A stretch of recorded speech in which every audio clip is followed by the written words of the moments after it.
Hi everyone, welcome to week 3 video 1.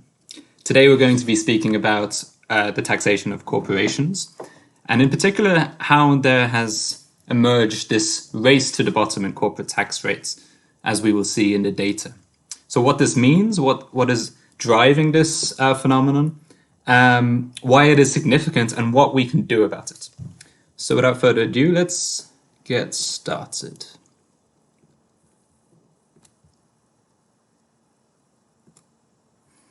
Okay, so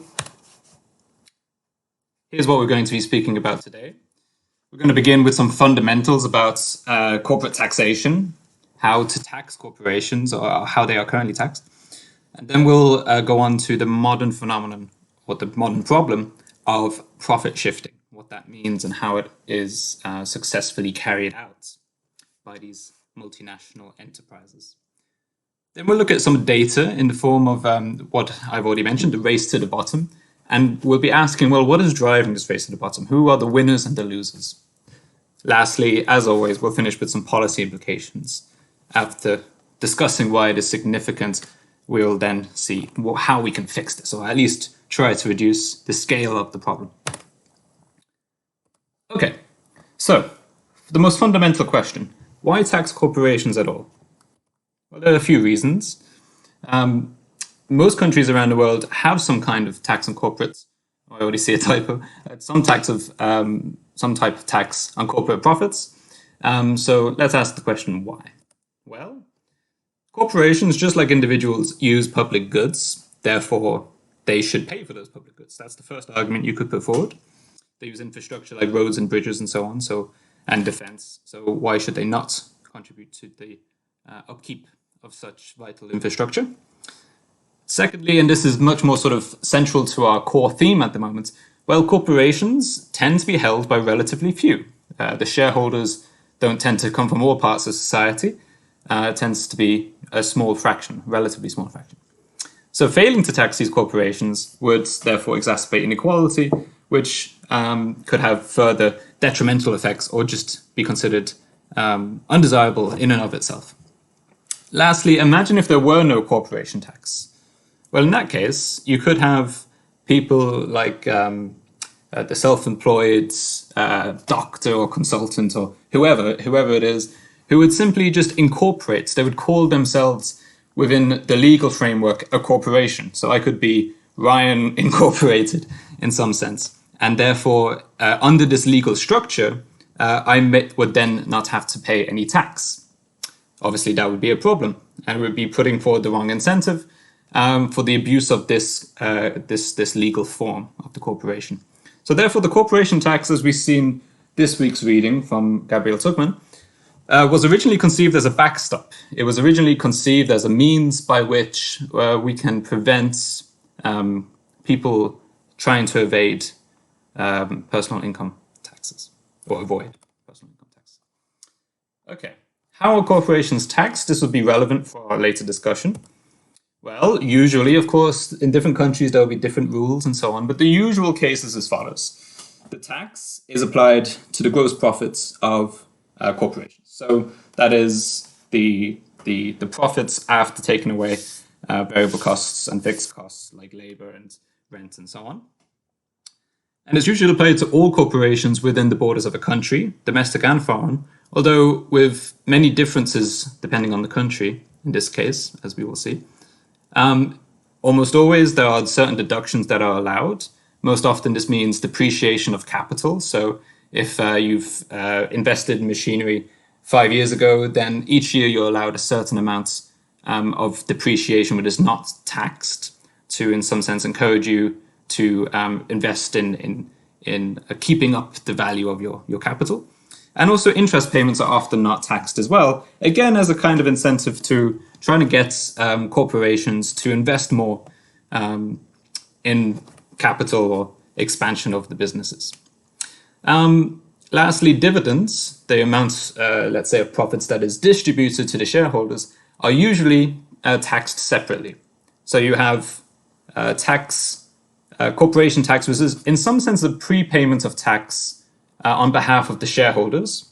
And then you've got a more sort of closely linked tax at the dividend stage later. That's usually how it breaks down.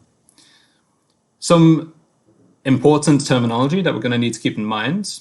The important distinction is the distinction between statutory corporate tax rate or nominal corporate tax rate and the effective corporate tax rate.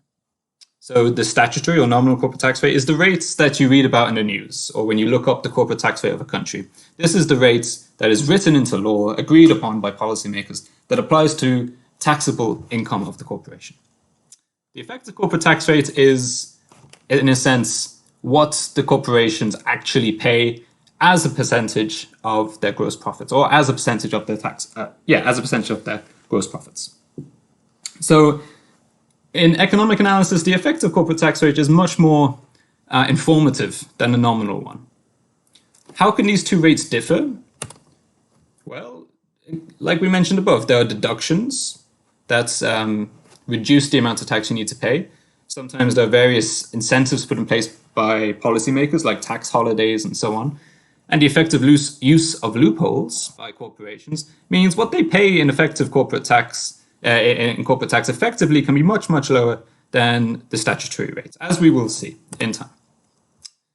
Another important distinction is based on where the taxation takes place. Should it be source-based, namely where the profits are generated, the profits are taxed? Or should it be residence-based? And this is the idea of, well, it depends on where the owner of the corporation is. And it should the tax should take place in the country of the owner of the corporation. So if you have a corporation which is doing business in Ireland, but its owner is actually American, then perhaps Ireland and the US will have conflicting claims on the amount of tax that they would like to impose upon the profits of this corporation. And in some sense, you could say both countries would have a very reasonable justification.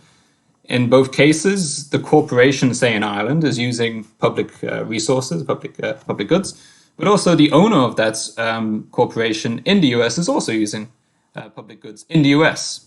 In Ireland, the profits are being generated, and they would not be able to generate those profits if they were not in Ireland. Therefore, Ireland has a good claim. But also in the US, the owner, if not taxed, may be kind of getting an unfair advantage compared to his fellow countrymen and women. So this is the issue of double taxation. There are conflicting claims in some sense between countries on who has the right to tax. How are these addressed? Well, usually almost entirely through the creation of bilateral taxation treaties. This is where two countries come together and they say, okay, here is how we're going to divide the rights to taxation. Notice this is bilateral, and Zuckman goes into a bit more detail in this this week's reading. And there's all sorts of issues that come about through the insistence on using bilateral treaties rather than multilateral. So rather than coming together at the United Nations or at the EU level or at the OECD level or whatever intergovernmental organization you can think of, these treaties are conducted, are agreed upon between two countries at a time, which gives rise to all sorts of inconsistencies about how things are defined, how things are imposed, penalties are imposed, and how taxes are collected effectively. And as we can see, there's so many treaties today that this can give rise to these corporations effectively shopping between treaties to see which one fits their needs best or fits their desires best, as we will get into. Okay, this brings us neatly along to the topic of profit shifting. Let's motivate this a little bit. So, multinational enterprises are a fundamental part of our modern life. There's been multinational enterprises for centuries, but never have they been so great in influence or in size as they are today. And this has been allowed through the technological progress made in the last few decades in particular, but also some sort of political changes that have taken place over the last few decades as well, that have allowed for tariff-free transactions between countries. So there's a sort of perfect background for the flourishing of these multinational enterprises, as we all know from our day-to-day lives. But they present a very particular problem. Let's motivate it as follows. So suppose you have a multinational enterprise that we'll call A. So multinational enterprise A is headquartered in the US, so the majority of its shareholders are American. And in the US, we've got an effective corporate tax rate of around 30%. But this multinational has a foreign affiliate, so it's a subsidiary that it owns that is operating in Ireland. Now, in Ireland, the effective corporate tax rate is much, much lower, around 3%. So further suppose that the parent companies, so of multinational A, so the one in the US, makes $100 billion in gross profits from sales in the United States. Okay, so that should be subject to around 30% tax, right? So therefore, the parent company should be paying around $30 billion in tax in the US. But if that parent company could somehow shift those profits to Ireland, to its affiliate in Ireland, then it could be paying 3% tax. So 3 billion instead of 30 billion, it could save $27 billion in tax if it were able to do so. The big question is how? You can't simply just transfer your money. The IRS in the United States, of course, are going to say, well, what happened to this money? And, there are all sorts of rules in place to ensure that the simple sort of wiring of money isn't so easy. But there are various other ways, various other tricks, if you like, whereby corporations can get around these rules and effectively still shift these profits. And we're going to look at three of the main methods by which multinational enterprises shift their profits. The first one is perhaps the most prevalent. It's called transfer pricing. So the foreign affiliate in Ireland basically charges artificially high prices to its parent company in the United States for all the goods and services it exports to the United States. So imagine the foreign affiliate in Ireland basically offers an hour's worth of, let's say, consultation services to its parent company in the United States and charges $100 billion per hour for that service. Now, that's what I mean by an artificially high price. The incentive is to set the price as high as possible, such that the parent company pays a whole lot more than it would otherwise if it was a different kind of company to its subsidiary in an island. And effectively, in doing so, it's shifting the profits through the price that it's paying for these goods and services. And in some sense, it's trying to justify, well, that's a cost to the parent company that we had to pay. But in truth, what's really happening is that through these high prices, the profits are kind of being snuck in to Ireland. Through interest payments, it's a similar story, except now the foreign affiliate in Ireland is essentially loaning money to its parent company in the United States at a very high interest rate. So as the parent company pays back this interest on this loan, and that interest represents the profits that are being shifted to the foreign affiliate in Ireland. This, when it first came about as a method for shifting profits, had the added benefit of interest payments being tax deductible, as we saw on a previous slide. This has been clamped down on to some extent, but this originally had massive perks as a means or as a way of shifting profits. Last one we'll discuss is through royalty payments. This is especially relevant for the likes of Google, Amazon, Microsoft, any big tech firm that you can think of. Because what it says is, you have the multinational, A, locating all its intellectual property, these intangible algorithms that basically are the value added, the main asset of the company. So you locate this intellectual property in Ireland, and then all the subsidiaries around the world that belong to the same multinational pay all their royalties when they basically license this software. They pay it to the subsidiary in Ireland. So simply by knowing where to locate this, your intellectual property on paper can already have a massive difference to how much tax you pay. In each case, notice simply the following. The gross profits, which is more or less taxable income, but of course there are further deductions, but the gross profits of the parent company in the United States, where the effective corporate tax rate is high, is going to fall. So the gross profits will fall in that country, and in the foreign affiliates where the effective corporate tax rate is low, the gross profits will rise. So effectively, we have managed to shift our profits. Okay, so that's how they do it. But was there never a law set in place to stop this sort of thing from happening? Well, there was and still is, and it's called the arm's length principle. The arm's length principle says that an intra-group, so a transaction within the multinational between different subsidiaries, should be made at the market price, as if the subsidiary were not under the parent's control. So this is saying that the Irish subsidiary cannot charge its US parent for $100 million for a pound of butter. Why? Because this pound of butter has a market price. And if it deviates so greatly, you are therefore breaking the rules agreed upon already back in the 1920s and 30s.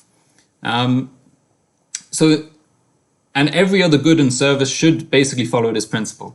Look at the market price, what other firms are buying and selling at, and essentially your goods and services must follow that same price. So you can't artificially inflate your prices. It's meant to be, at least that's the idea.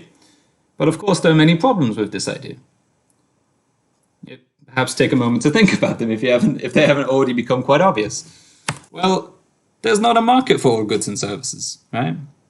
For example, if you're using the Nike swoosh, right, that logo, how much does it cost? What is the market for Nike swooshes? Well, there's only one. So what is the appropriate market price of the use of this logo? We don't know. As I kind of mentioned in the previous example, services of all kinds, like consultation services for a particular firm, these are, again, one of a kind. Perhaps there's not even any historical basis that you can relate it to. So this is the first main problem. Sometimes there simply is no market price, especially for intangibles and firm-specific assets.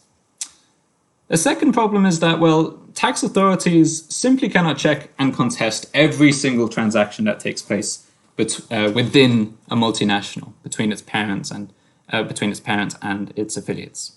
There's so many transactions every day, and there's simply not enough, let's say, sort of regulators looking into every issue. On top of that, all these transactions are not public knowledge, right? So journalists, academics often can't check either. So there's a sort of layer of secrecy as well that stop other civil society actors from coming in and really ensuring that these multinationals are paying their fair share. Let's look at an example. Here's the example of Skype. So in 2004, while Skype was still a privately held company, it moved most of its voice over IP technology to a subsidiary in Ireland. Of course, Skype essentially is a voice over IP service, so this is the core technology behind Skype. And after doing so, all its affiliates around the world must pay royalties to this Irish affiliate. In later years, it was leaked, in the LuxLeaks, I think, that this Irish subsidiary paid, if you can call it that, paid $25,000 for this technology that moved to Ireland. Yeah, so the subsidiary paid its parents $25,000 for this technology. Keep in mind, this is the core technology of Skype. Okay, a few months later in 2005, they go public, they're bought out by eBay. eBay buys Skype for $2.6 billion, right? So the parent company pays very little tax on the $25,000 sale from the same technology that the market later valued in the billions, right? Why were they able to do so? Because the arm's length principle failed. There was no market for Skype's technology in 2004. Moreover, it wasn't even public knowledge until it was leaked how much they paid. So there wasn't any pressure for them to change their behavior or change the price that they set for their core technology. So here's a clear example. And there are many like it where you see effectively these corporations can choose the price at which they sell their assets to their subsidiaries within the same corporation. Okay, so we can see how all these profits from around the world may be shifted to a low tax haven like Ireland. But now all these profits are in Ireland. The question is, well, what do you do with them? Well, there are at least two options. Firstly, you can just leave them there. Why might this be useful? Well, you can use this cash pile in Ireland for certain foreign activities from the point of perspective of the parent firm. For example, you can use this cash pile to buy out the competition in another country and merge with them, if that is useful. It can even be used as collateral for loans within the US or elsewhere in another country. So, for example, Apple gives a pretty good example in this regard. A few years ago, Apple decided to take out a loan in the order of billions in order to buy back its own shares, therefore increasing the price of its shares in the US and keeping its shareholders in the US happy. How was it able to do so? Well, it was able to do so at an extremely low interest rate because it's got a massive pile of money that a bank could conceivably seize if it needed to, and that amount of the money was being kept in Ireland. Okay, so you could conceivably leave it there, and that's what many multinationals decide to do, while it still benefits them.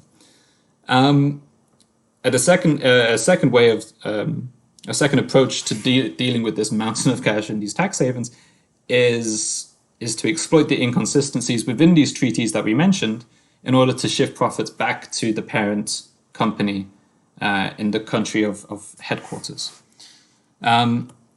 We'll see a pretty good example of this in the reading this week, and it gets a bit complicated, but in essence, it's about noticing the difference between these treaties and how they define ownership and various other caveats and exploiting them. So we had the example of Google and the double Irish-Dutch sandwich, which is a great name, of course, from this week's reading. And basically, the way they organize their operations means that from the United States viewpoint, the Irish and Dutch affiliates associated with Google do not exist, whereas from the EU viewpoints, in the legal framework of the EU, these affiliates do exist. And then for Ireland in particular, this main affiliate that they use is from Bermuda, but for the US it's from Irish, and it's an absolute mess, essentially. Different ideas of whether it exists, this particular affiliate, where it is based, what the residency of this affiliate may be, and it's all over the place. But of course, Google and other corporations do this to their advantage to ensure that at the end of the day, they can shift their profits back to their parent company without incurring any or without incurring much corporate tax. So one basically summarizes this method by saying, well, playing tax treaties against each other, and in particular exploiting their inconsistent definitions of residency, allows Google to generate stateless income, nowhere taxed in the year it is generated, which leads to an effective corporate tax rate that we see for Google of around 2 to 8% depending on the year. An amazingly low corporate tax rate, considering that the statutory tax rate at the time, in the early 2000s, was, I think, 32 or maybe even more, like 38% in the United States. Okay, so now we're going to look at, let's leave the profit shifting phenomenon alone for the time being. We're going to come back to it. Clearly, it is a problem in and of itself. The very fact that these corporations manage to exploit all the loopholes within the various treaties and manage to avoid the arm's length principle with remarkable ease. This is a problem in and of itself. But we're going to come back to it because first we want to see, well, what's happening to corporate tax rates around the world at the time, at present time. So here we have the statutory corporate tax rates in the OECD in black and around the world in blue. And we have the years 1981 to 2019, so around 4 decades. The dotted line here at the bottom is the minimum of the OECD, and this sort of dashed line is the maximum of the OECD over that time period. And this is taken from a paper that I wrote that is going to come out later this year, but it's summarizing the data found in OECD and IMF. Okay, what we see is, well, there is this downward shift of corporate tax rates. This is what we call the race to the bottom in corporate taxes. It's pretty consistent. For 4 decades, the average every year is basically getting lower. Overall, the nominal corporate tax rates has halved between 1981 at around 47%, 48%, and today around 23-24%. Or last year, I should say. Is this due to just a few countries in particular going to the bottom super quickly, or to a great extent, therefore dragging the average down? Well, no, we can see the whole distribution between max and min is being shifted downwards. Here, by the way, we have the United States, which was the highest corporate tax rate country for quite a long time, which often surprises people. But of course, in 2017, we had Trump's tax reform, which shifted down the corporate tax rate to a significant extent. On the other side of the spectrum, we have Ireland. Between 2003 and 2016, which was at the lowest end of the statutory corporate tax rate spectrum at 12.5%. But it has since been undercut by Hungary at 9%. So it seems that this race to the bottom is pretty strong and consistent, and it seems to continue even in recent years. And we see that it's not just for the OECD, the world average. We don't have as many years of availability for the data, but the world average is almost exactly the same as the OECD average. So it seems like the OECD is doing a pretty good job at representing the wider worldwide trends. But of course, we're really interested in effective corporate tax rates. How much do the corporations pay effectively at the end of the day? Taking away all deductions and other ways in which they don't have to pay tax. Well, using data from the Eurostat database, we see that the effective corporate tax rate, as defined by the Eurostat's statistical authority, has essentially dropped by 10 percentage points for the EU countries as an average, on average, between the years of 2000 and 2017. So that's a fairly substantial drop, quite in line with the race to the bottom in statutory rates. Clearly at a lower level, as we would expect. 25% in 2000, as opposed to something like 35 or something like that for the statutory rates. Okay, so it seems effective corporate tax rates are also falling to the bottom. We would like to go one step further and not just speak about the effective corporate tax rates for all corporations in the country as a whole, but the effective corporate tax rates that multinationals in particular pay. So the affiliates of, say, an American multinational in Ireland or in the Netherlands or in Bermuda, wherever it may be. We want to know exactly how much tax they pay expressed as a fraction of their gross profits, for example. How do we do that? Well, thankfully, the US Bureau of Economic Analysis has been surveying the affiliates of all US multinationals around the world as far back, I think, actually as like the 60s. They have annual data accessible, although not easily accessible, going back to 1982, which we can use, which shows us how much tax each affiliate pays, how much they pay in how much they pay their workers, how much they pay for investment and so on in each country. And using this data, we can estimate the effective corporate tax rates paid by American multinationals around the world. And that should give us an idea of how much multinationals from various different countries pay in a country of interest. So if you want to know how much multinationals pay in tax in Ireland, then the US multinationals should be a good sort of sample of what all multinationals are paying. Okay, so I will define the effective corporate tax rate facing the foreign affiliates of US parent companies as follows. Well, this effective corporate tax rate is simply the income taxes paid by foreign affiliates in a given country divided by the gross income of all foreign affiliates in country I. So that's their revenues minus their costs. We can get this from the BEA. Okay, and I'm going to display this data on the next slide for the world average, the G7 average, so, our sort of the most influential major economies in some sense, and the countries then with the lowest multinational effective corporate tax rates.